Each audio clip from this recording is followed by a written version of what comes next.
Welcome back to our channel. आज आपण बनवणार आहे मस्त गरम कांद्याचे थालीपीठ। आता कांद्याचे थालीपीठ बनवण्यासाठी इथे आपण घेतलेले एक साधारण मध्यम आकाराचे कांदे, एक छोटा चमचा तीळ, एक लहान चमचा जिरे पूड, एक चमचा मोठा चमचा अजवाईन म्हणजे ओवा, दोन साधारण मध्यम मिरच्या, अगदी 2 पिंच हिंग, एक चमचा मीठ आणि एक चमचा धणे पावडर, तिखट, हळद एक चमचा। इथे मी घेतलाय एक साधारण मोठा चमचा बेसन, इथे ज्वारीचं पीठ घेतलेलं आहे एक वाटी बारीक चिरलेली कोथिंबीर आणि एक वाटी गव्हाचं पीठ। चला तर मग याच्यासाठी आपण आधी कांदा छान बारीक कापून घेऊया आणि मग प्रोसेस सुरू करूया। चला तर मग करूया छान गरम कांद्याचे थालीपीठ। कांदा इथे आपण आता छान बारीक चिरून घेतलाय।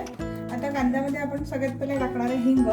ते घेतलेलं साधारण 2 पिंच हिंग घेतला होता आपण। इथे मिरच्या आपण जे 2 घेतल्या होत्या त्या छान बारीक कट करून घेतल्या। एक चमचा जिरेपूड, एक चमचा धणेपूड, एक चमचा मीठ साधारण चवीनुसार घ्यायचं आहे। आपल्याला जर जास्त लागलं तर जास्त, कमी तर कमी, आणि एक चमचा सफिशियंट होतो। आपण इथे एक मोठे चमचा तीळ घेतले होते, तीळ टाकून घ्यायचे, ओवा, या सगळ्या इन्ग्रेडियंट्सला छान मिक्स करायचं आहे। इथे मी एक चमचा हळद घेतली आहे, साधारण 1 ते 1.5 चमचा हळद। तिखट तुम्ही चवीनुसार घेऊ शकता, मी 1 चमचा घेतलेला तिखट, लाल तिखट। त्याच्यात कोथिंबीर टाकून घेऊया। कोथिंबीर आपल्याला हवी तेवढी चवीनुसार, एक साधारण अर्धा वाटी कोथिंबीर मी चिरली होती ती टाकली आहे।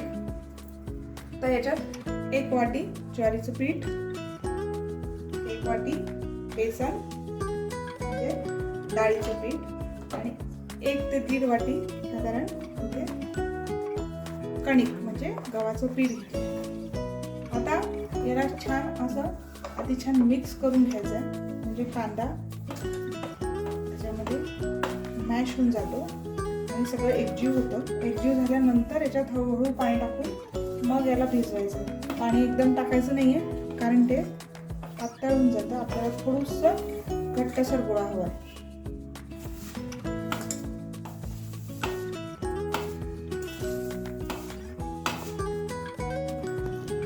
हळूहळू अगदी थोडं पाणी टाकून याला भिजवायचं आहे, घट्टसर गोळा करायचा आपण कणकेसाठी करतो तसा।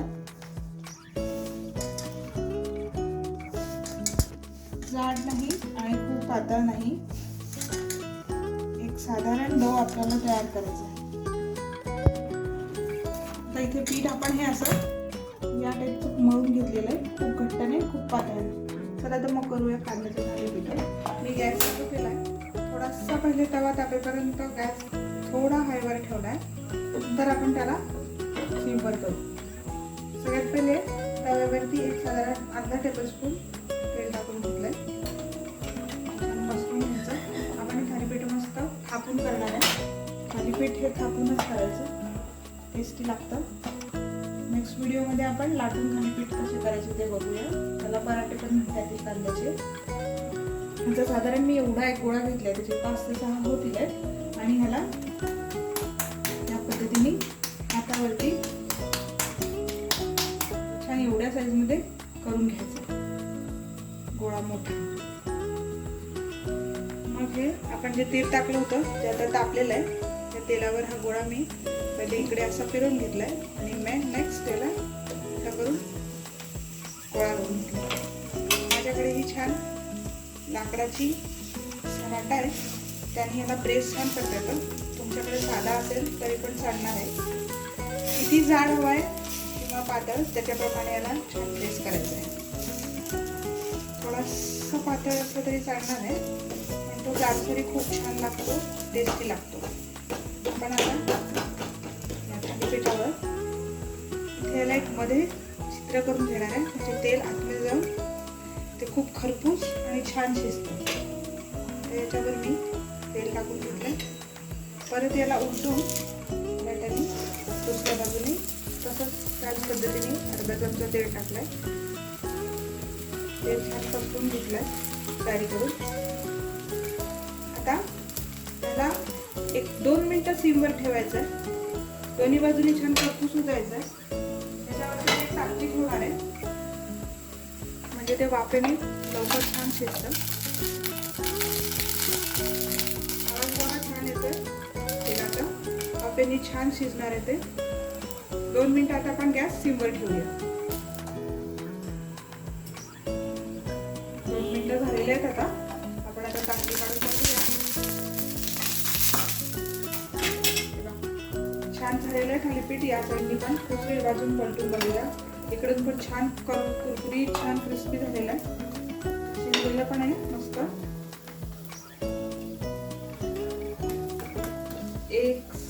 अगदी साधारण अर्धा मिनिट अजून क्रिस्पी हवा असेल तर या बाजूने होऊ द्यायचं आहे. आता ते झालेलं आहे छान. आता हे गरम गरम थालीपीठ आपण लोणी, दही, तूप, बटर कशाही सोबत छान गरम सर्व करूया. आता इथे छान गरम गरम थालीपीठासोबत लोणी टाकलेलं आहे आणि लोणच्याची रेसिपी पण आम्ही व्हिडिओत टाकणार आहे. हळदीचं लोणचं आहे, लिंबाचं. हे छान मस्त गरम गरम थालीपीठ आपलं रेडी आहे. करून बघा छान. कसं होतंय सांगा आम्हाला आणि आमच्या चॅनलला लाईक करा, सबस्क्राईब करा. थँक्यू.